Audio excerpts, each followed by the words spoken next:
మీడియాతో జరిగిన chit chat లో హరీష్ రావు సంచలన ఆరోపణలు చేశారు. ఫోర్త్ సిటీ పేరుతో కుట్ర జరుగుతుందన్నారు మాజీ మంత్రి. సమయం వచ్చినప్పుడు అన్ని బయట పెడతానని వ్యక్తం చేశారు. కందుకూరులో ప్రభుత్వ భూమి కొట్టేసే కుట్ర జరుగుతుందన్నారు హరీష్ రావు. సర్వే నెంబర్ 9లోని 385 ఎకరాలు కొట్టేయాలని చూస్తున్నారన్నారు.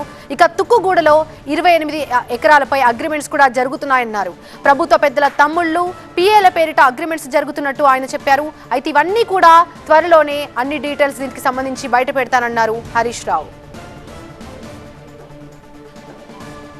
మీడియాతో జరిగినటువంటి చిట్ చాట్ లో హరీష్ రావు సంచలన ఆరోపణలు చేశారు. ఫోర్త్ సిటీ పేరుతో కుట్ర జరుగుతుందన్నారు. సమయం వచ్చినప్పుడు అన్ని బయట పెడతానన్నారు. కందుకూరులో జరుగుతున్నటువంటి ప్రభుత్వ భూమి కొట్టేసే కుట్ర జరుగుతుందని తెలిపారు ఆయన. అయితే సర్వే నెంబర్ 9లోని 385 ఎకరాలు కొట్టేయాలని చూస్తున్నట్టుగా హరీష్ రావు చెప్పారు.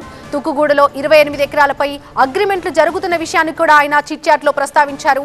ప్రభుత్వ పెద్దల తమ్ముళ్లు పిఏల పేరిట ఈ అగ్రిమెంట్లు జరుగుతున్నట్టుగా, ఈ అగ్రిమెంట్స్ కి సంబంధించినటువంటి వివరాలు కూడా త్వరలోనే అన్ని బయట పెడతానని చెప్పారు హరీష్ రావు.